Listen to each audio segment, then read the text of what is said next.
नमस्कार, मी प्रसाद. VCN न्यूजच्या मराठी बातमीपत्रात सगळ्यांचं स्वागत. बातम्या बघूयात विस्तारित स्वरूपात. संपूर्ण महाराष्ट्रामध्ये भाजपा सरकारची विकास कामे मोठ्या जोमाने सुरू आहेत. याच पार्श्वभूमीवर 17 डिसेंबर रोजी मुख्यमंत्री देवेंद्र फडणवीस यांच्या हस्ते अमरावतीमधील नांदगाव पेठ येथील रेमंड मिलचा लोकार्पण सोहळा साजरा झाला. या लोकार्पण सोहळ्यामध्ये आमदार, खासदार, सर्व मंत्री, पालकमंत्री, उद्योगमंत्री तसेच रेमंडचे चेअरमॅन, भाजपा पदाधिकारी मोठ्या संख्येने उपस्थित होते. नांदगाव पेठ स्थित रेमंड उद्योग समूहाचा लिनन व फॅब्रिक्स प्लांटचा लोकार्पण सोहळा 17 डिसेंबर रोजी मुख्यमंत्री देवेंद्र फडणवीस यांच्या हस्ते करण्यात आला. या कार्यक्रमाला केंद्रीय मंत्री नितीन गडकरी, राज्याचे उद्योगमंत्री सुभाष देसाई, रेमंड समूहाचे चेअरमन गौतम हरी सिंघानिया यासाठी प्रामुख्याने उपस्थित होते. नांदगाव पेठ येथे रेमंड समूहातर्फे सुरू होत असलेल्या लिनन प्रकल्पामध्ये दरवर्षी 1200 टन लिनन व 48 लाख मीटर्स फॅब्रिक्सचे उत्पादन होणार असल्याची माहिती या कार्यक्रमादरम्यान देण्यात आली. अभिनंदन करतो आणि उत्तम उद्योग त्यांनी इथे उभा केला त्याबद्दल त्यांना धन्यवाद देतो.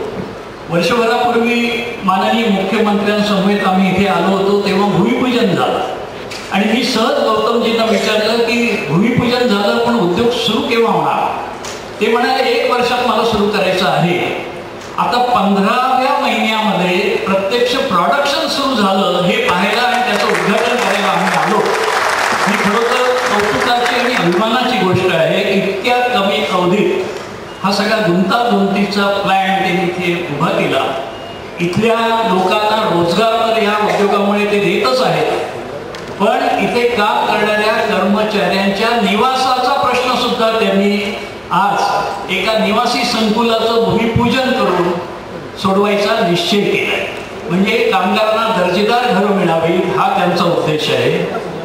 इथे राहायला आल्यानंतर, रोजगार मिळाल्यानंतर मुलांच्या शिक्षणाचा प्रश्न सुटावा म्हणून सिंघानिया ग्रुपच्या उत्तम शाळेची इथे सुरुवात होत आहे. त्याचंही भूमिपूजन झालं. म्हणजे सर्वांचं आयुष्य सुंदर आणि सुखी व्हावं यासाठी रोजगार म्हणजे अर्थार्जन, त्यानंतर निवास आणि शिक्षण असा चौफेर विकास करायचं त्यांनी ठरवलं. त्याबद्दल त्यांना धन्यवाद द्यावे तेवढे थोडेच आहेत. विशेष म्हणजे या प्रकल्पाच्या माध्यमातून पहिल्याच टप्प्यामध्ये जवळपास 800 ते 1000 लोकांना रोजगार मिळणार असल्याचे मुख्यमंत्र्यांनी सांगितले. नांदगाव पेठ परिसरामध्ये रेमंड मिलचे भूमिपूजन गेल्या वर्षी एप्रिल महिन्यामध्येच मुख्यमंत्र्यांच्या हस्ते झाले होते. अमरावतीकरांच्या वतीनं, विदर्भातल्या लोकांच्या वतीनं आणि महाराष्ट्रातल्या लोकांच्या वतीनं गौतम हरी सिंघानिया यांचं मनपूर्वक अभिनंदन करतो आणि आभार मानतो. माननीय पंतप्रधानांसमोर मेक इन इंडियामध्ये झालेला पहिला करार हा रेमंडचा करार होता आणि अतिशय रेकॉर्ड टाइममध्ये या कराराला त्यांनी प्रत्यक्ष रूपामध्ये आणलं आणि आज या फॅक्टरीचं या ठिकाणी उद्घाटन देखील होत आहे. साधारणपणे आमचा अनुभव असा आहे की एक सामंजस्य करार झाल्यानंतर साधारण 5 ते 8 वर्ष त्या सामंजस्य कराराला फलद्रूप होण्याकरता लागतात. देशाचा विचार केला तर महाराष्ट्रातली स्थिती अधिक चांगली आहे. देशामध्ये होणाऱ्या सामंजस्य करारांपैकी 30% करार हे प्रत्यक्षात फलद्रूप होतात. मात्र गेल्या 3 वर्षामध्ये महाराष्ट्रात 44% आपण पोचलेलो आहोत. पण एवढ्या वेगानं झालेलं काम हे मी पहिल्यांदाच पाहतोय आणि ज्याचा उल्लेख माननीय देसाई साहेबांनी केला की आम्ही ज्यावेळेस त्यांना विचारलं की भूमिपूजन तर झालं, उद्घाटन कधी, त्यावेळेस त्यांनी सांगितलं पुढच्या वर्षी डिसेंबरमध्ये उद्घाटन करू. आणि दिलेल्या शब्दाप्रमाणे आज या ठिकाणी त्याचं उद्घाटन देखील झालेलं आहे. ही खरोखर अतिशय आनंदाची गोष्ट आहे. आज त्याचसोबत सिंघानिया स्कूलचं देखील आपण भूमिपूजन केलं. खरं म्हणजे ज्यावेळी आपण उद्योगाचा विचार करतो त्यावेळी अलीकडच्या काळामध्ये उद्योगाच्या क्षेत्रामध्ये शिक्षणाच्या, आरोग्याच्या काय सुविधा आहे हे देखील जे स्किल्ड मॅनपॉवर आहे ते पाहतो. उद्योगांना सर्व प्रकारची स्किल्ड मॅनपॉवर लागतं आणि विशेषतः हाय एंड स्किल असणारं जे मॅनपॉवर आहे त्यांना जर त्या ठिकाणी राहण्याची व्यवस्था, त्या ठिकाणी आरोग्याची, शिक्षणाची व्यवस्था ही उत्तम दर्जाची नसेल तर आपला परिवार घेऊन तिथे यायला ते बघत नाही. पहिल्याच टप्प्यामध्ये 1200 टन लिनन तयार करण्यात येऊन तो माल निर्यात केला जाणार असल्याचे वर्तवले गेले. 17 डिसेंबर रोजी मुख्यमंत्री देवेंद्र फडणवीस यांच्या हस्ते या प्रकल्पाचा लोकार्पण सोहळा संपन्न झाला. या सोहळ्याला आमदार, खासदार, भाजपा पदाधिकारी, नगरसेवक, केंद्रीय मंत्री नितीन गडकरी, उद्योग मंत्री सुभाष देसाई, चंद्रकांत पाटील, रणजित पाटील, पालकमंत्री प्रवीण पोटे, रेमंड समूहाचे चेअरमन गौतम हरी सिंघानिया, प्रशासकीय अधिकारी उपस्थित होते. याच परिसरामध्ये तयार होणाऱ्या शाळेचे सुद्धा यावेळी भूमिपूजन मुख्यमंत्र्यांच्या हस्ते करण्यात आले.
वाढत्या महिला छेडछाड प्रकरणाची गंभीरता बघून शहर कोतवाली पोलिसांनी सेफ वुमन सेफ सिटी अंतर्गत महिला छेडछाड सुरक्षितता अभियान राबविले आहे. दिवसेंदिवस अमरावती शहराचा क्राईम ग्राफ हा सतत वाढत आहे. नागरिकांच्या मुखी आता स्मार्ट सिटी कमी आणि क्राईम सिटी जास्त असे ऐकायला मिळत आहे. शहरामध्ये रोज कुठली ना कुठली अप्रिय घटना सारखी घडत असल्याचे चित्र स्पष्ट दिसत आहे. हल्ली आता असं वाटायला लागलं आहे जणू ही अमरावती नसून बिहारचं कुठलं भ्याड आहे. गेल्या काही दिवसांपासून रोड रोमिओ बिंदास्तपणे बिहारी स्टाईलनी महिलांची व महाविद्यालयीन युवतींची भर दिवसात छेड काढत आहे, त्यांचा विनयभंग करीत आहे, ज्यामुळे शहर पोलिसांची डोकेदुखी वाढली आहे. रोज शहरांच्या विविध पोलीस ठाण्यांमध्ये 4 ते 5 विनयभंगांची तक्रार व प्रकरणे येत आहेत. सुरक्षिततेच्या अभावाला बघता पोलीस आयुक्त दत्तात्रय मंडलिक यांच्या आदेशानुसार शहर कोतवाली पोलिसांनी सेफ वुमन सेफ सिटी अंतर्गत महिला छेडछाड सुरक्षितता अभियान राबविले आहे. या अभियानानंतर आता रोड रोमिओ भामट्यांवर पोलिसांची दुर्बिणी नजर राहणार असून पोलिसांनी हेल्पलाईन नंबर सार्वजनिक केलेले आहेत. कुठेही कुणालाही केव्हाही अशी घटना घडताना दिसली की ताबडतोब रोड रोमिओ भामट्यांच्या गाडीचा नंबर किंवा त्याचा फोटो काढून पोलिसांच्या स्वाधीन करण्याचे आवाहन पोलिसांनी केलेले आहे. शहर कोतवाली पोलीस ठाण्याचे निरीक्षक DM पाटील यांनी कर्मचाऱ्यांचे नंबर सार्वजनिक केले आहेत, ज्यामध्ये PI कोतवाली 9923986329, कोतवाली ठाण्याचे लँडलाईन नंबर 0721 267 2001 आणि कंट्रोल रूम 100 किंवा 255 1000. दुय्यम PI SR कुलकर्णी 9923695541. दुय्यम PI MB Kadam 9892358086. API Sunita Kale 9922948366. PSI Sujata Bansod 7218017686. PSI Prajakta Dhawade 9970508166. PSI Pankaj Kamble 9420679389.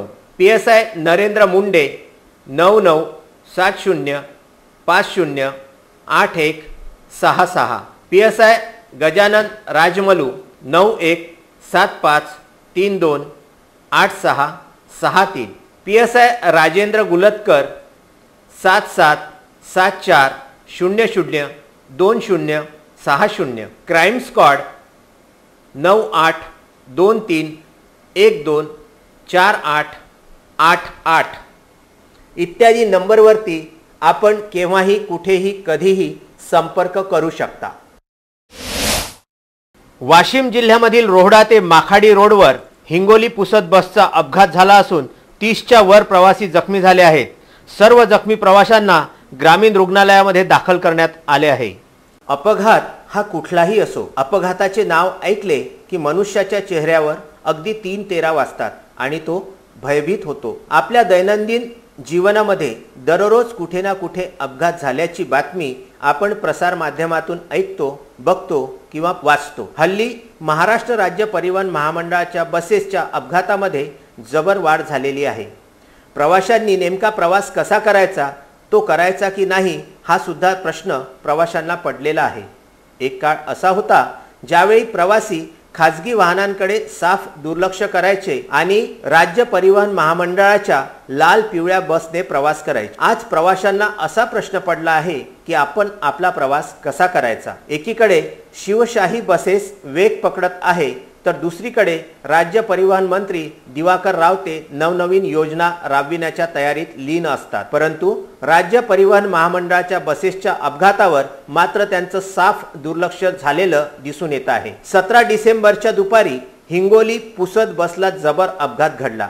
यामध्ये 30च्या वर प्रवासी गंभीररित्या जखमी झाले. मिळालेल्या माहितीनुसार हिंगोली ते पुसद जाणाऱ्या MH14 BT 0902 या राज्य परिवहन महामंडळाच्या बसला जबर अपघात घडला. ST बसच्या चालकाचे नियंत्रण सुटल्यामुळे रोहडा मारवाडी या गावांच्या मध्ये ही ST अपघातग्रस्त झाली आणि ही बस पूर्णपणे पलटी झाली, ज्यामध्ये 30च्या वर प्रवाशांना दुखापत झाल्याची माहिती आहे. सर्वच प्रवाशांना ग्रामीण रुग्णालयामध्ये दाखल करण्यात आलेले असून त्यांच्यावर उपचार सुरू आहे. आमचे पुसद येथील प्रतिनिधी प्रफुल्ल जोशी यांनी याबाबत अधिक माहिती कळविली आहे.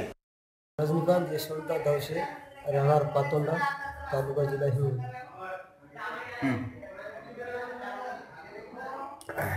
तर बेडरूम बसलो मी तर रोड्याच्या समोर ते समोरचं चाक तुटून पडलं. अच्छा. तर पूल होता छोटासा. बरं. तर त्या पुलाच्या खाली गाडी घसरली. बराच मार देण्यात आला. एस टी माळकून लोक आलते का तिथे? नाही असं तिकडून समोर मग गाड्या आल्या. अच्छा. हो. मार कुठे आहे? दंडाला आहे. खूपच छान मारलेला आहे मुक्का मार. अच्छा. बरं. तुम्ही कोण त्यांचे वडील? बरं. तुम्हाला केव्हा समजलं? यशवंत दवशी मला कळालं 3-3:30 वाजता. ॲडमिट कळालं? हां. बरं. ठीक आहे. ॲडमिट केले कारण पेशंटचे STचे दुर्घटनेचे इथे ॲडमिट केलेले 2 पेशंट, पण त्यांना काही जास्त असं काही मार लागलेला, मुक्का मार लागलेला त्यांना, जखम वगैरे तिथे. ठीक आहे सर. सुतार पंचमुखी विश्वकर्मा विकास संस्थेद्वारे राज्यस्तरीय सुतार समाज वधूवर परिचय मेळाव्याचे आयोजन टाउन हॉल अमरावती येथे संपन्न झाले. लग्न सोहळा म्हटला की वधूवरांच्या आई वडिलांसमोर सर्वात मोठा चिंतेचा विषय असतो. आजच्या युगामध्ये महागाईमुळे व व्यस्ततेमुळे वधूवर पक्षांच्या घरी जाऊन वधूवर शोधणे थोडे कठीण झाले आहे. या सर्व बाबी लक्षात घेता प्रत्येक समाज या सर्वांच्या निवारणासाठी वधूवर परिचय मेळाव्याचे आयोजन करीत आहे. असाच वधूवर परिचय मेळावा टाउन हॉल अमरावती येथे 17 डिसेंबर रोजी संपन्न झाला. सुतार समाज पंचमुखी विश्वकर्मा विकास संस्था गेल्या कित्येक वर्षापासून वधूवर परिचय मेळाव्याचे आयोजन करीत असते. 17 डिसेंबर रोजी राज्यस्तरीय सुतार समाज वधूवर परिचय मेळाव्याचे आयोजन करण्यात आले होते, ज्यामध्ये 2500च्या वर वधूवरांनी आपले नाव नोंदणी केले. तसेच 400 ते 500 वधूवरांनी आपला परिचय करून दिला. या वधूवर परिचय मेळाव्यामध्ये शोभा नवलकर, दामोदर ओलेकर, गोवर्धन आसटकर, विनय उगळकर, श्रीराम गाढवे, अशोक बोरेकर, तुकाराम खेडकर इत्यादींसहित सुतार समाजाचे नागरिक मोठ्या संख्येने उपस्थित होते। या प्रसंगी शोभा नवलकर यांनी दिली आपली प्रतिक्रिया। आम्ही हा राज्यस्तरीय वधूवर परिचय मेळावा दरवर्षी 17 वर्ष झाले घेत आहोत। तर या कार्यक्रमाचे उद्दिष्ट असे आहे की वेळ आणि पैशाची बचत, आणि दरवर्षी आम्ही या कार्यक्रमासाठी 6 ते 7 महिन्यापासून धडपड करतो सगळे कार्यकर्ते, आणि राज्यातून मुलं आणि मुली येतात, आणि दरवर्षी आमची या नोंदणीची स्मरणिका तयार होते। दरवर्षी 400-500 येऊन या कार्यक्रमाचा चांगला लाभ घेतात। पैशाची बचत होते, पैशाची आणि वेळेची, आणि फोन नंबरवर संपर्क साधून लग्न जुळवण्यात। आणि प्रभाग क्रमांक 7 जवाहर स्टेडियम येथील मधुबन कॉलनी उद्यानात मुलांच्या खेळण्याचे साहित्य लावून नगरसेवक श्रीचंद तेजवानी यांनी लोकार्पण केले। आपला प्रभाग सुंदर, स्वच्छ तसेच प्रभागामध्ये मूलभूत सुविधा व सुंदर असे उद्यान असावयास पाहिजे असे सर्वांनाच वाटत असते। प्रभागवासियांच्या सर्व बाबींना व त्यांच्या समस्यांना जाणून घेणारा असतो तो म्हणजे नगरसेवक। आपल्या प्रभागामध्ये नवनवीन योजना राबविण्याचा अथक प्रयत्न नेहमीच काही नगरसेवक करीत असतात। अशाच प्रकारचा एक अभिनव उपक्रम प्रभाग क्रमांक 7 मध्ये मधुबन कॉलनी येथे 17 डिसेंबर रोजी पार पडला।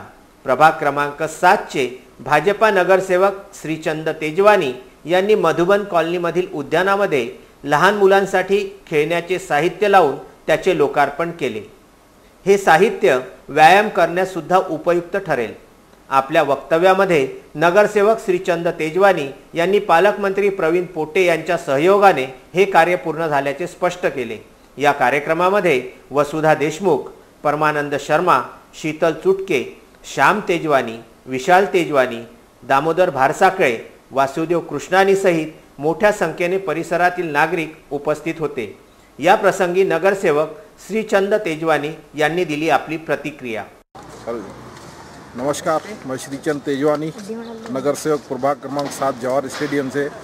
मेरे आज नगरसेवक पद के 10 महीने पूर्ण हो रहे हैं, जिसमें मेरा आज पहला जो कार्य हो रहा है, या मेरे नगरसेवक के पद में जो मेरा पहला काम हो रहा है वो मधुबन कॉलोनी में बगीचे में मैंने माननीय पालक मंत्री श्री प्रवीण जी पोटे के सहयोग से मैंने आज यहाँ जिम वगैरह लगाई हुई है, और सभी मधुबन कॉलोनी वालों के सहयोग से ये कार्य पूर्ण हुआ है।